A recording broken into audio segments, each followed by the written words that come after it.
நம்ம தென்காசியிலேருந்து 10 kilometre, சுந்தரபாண்டியபுரத்துலேருந்து 1 kilometre. நம்ம தென்காசி, கீழப்புலியூர், சுந்தரபாண்டியபுரம் அடுத்து இந்த ரோடு தான் வந்துருங்க. பாவூர் சத்திரம் போகிற ரோடு. இதில் இந்த ரோடு முகப்பு பாருங்கள், கிட்டத்தட்ட 150 அடி. அந்த தென்னை மரத்துலேருந்து ஆரம்பித்து அப்படியே இந்த பக்கம் அங்கே வாங்க, அந்த போர்டுக்கு இடத்துல ஒரு மரம் இருக்கு பாருங்க, அது வரைக்கும் வந்துடுதுங்க. கிட்டத்தட்ட 150 அடி ரோடு முகப்போட ஒரு தார் ரோட்டு மேலே ஒரு ப்ராப்பர்ட்டி கொண்டு வந்திருக்கேன். இந்த ப்ராப்பர்ட்டி பார்த்தீங்கன்னா 41 சென்ட்டுங்க. 41 சென்ட். இந்த ரோட்டு முகப்பில் இடம் என்ன இருக்குன்னு நிற்கிங்க? 3 லட்சமா, 4 லட்சமா, 2 லட்சமா? அப்படிலாம் கிடையாது. சென்ட்டுக்கு 1 லட்ச ரூபா இடத்துக்காரர் சொல்கிறாப்புல. அர்ஜென்ட் சேலாக சொல்கிறாரு. இன்னும் அந்த 1 லட்சத்தையும் கூட எவ்வளோ கம்மி பண்ண முடியும் பேசுகிறேன். பக்கத்தில் அந்த வண்டி வருது பாருங்கள், அது வந்து சுந்தரபாண்டியபுரம் ஆறு.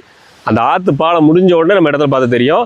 இடத்துல லேண்ட்மார்க் பாருங்க, இந்த போஸ்டர் இருக்கும். இதுக்கு அடுத்தால இங்கேருந்து ஆரம்பிக்குது இடம். இந்த பாருங்க, இந்த மரத்தில் இருந்து இங்கேருந்து ஆரம்பிக்க வச்சுக்கிடுங்க. இதுலேருந்து ஆரம்பித்து அப்படியே அந்த பக்கம் ஃபோலுக்கு அப்புறம் ஒரு 10 அடி. சரிங்களா? 41 சென்ட். நீங்கள் ஃப்யூச்சரில் தேவைப்பட்டால் ஒரு 10 கடையை வரிசையாக கட்டி விட்டுக்கலாம். இன்றைக்கி தேவைதான் குடோனதும் எடுத்து போடுறனாலும் எடுத்து போட்டுக்கலாம். நம்ம சுந்தரபாண்டியத்து பக்கத்தில் இருக்குது, தென்காசிக்கு பக்கத்தில் இருக்குது. இதில் வந்து பார்த்தீங்கன்னா இந்த பார்ட்டும் உண்டு, அதுக்கு அடுத்து ஒரு குண்டு இருக்கு பாருங்கள், அதுவும் உண்டு. அந்த கிணத்துல நமக்கு பங்கு உண்டு.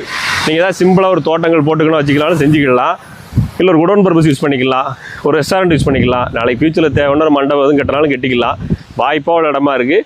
தார் ரோட்டு மேலே இருக்குது. தென்காசிலேருந்து 10 கிலோமீட்டர் டிஸ்டன்ஸ்லேயே இருக்குது. வீடியோவில் நம்பர் இருக்குது. சென்ட்டுக்கு 1 லட்ச ரூபா தான். தேவைப்படுறதும் கூப்பிடுங்க.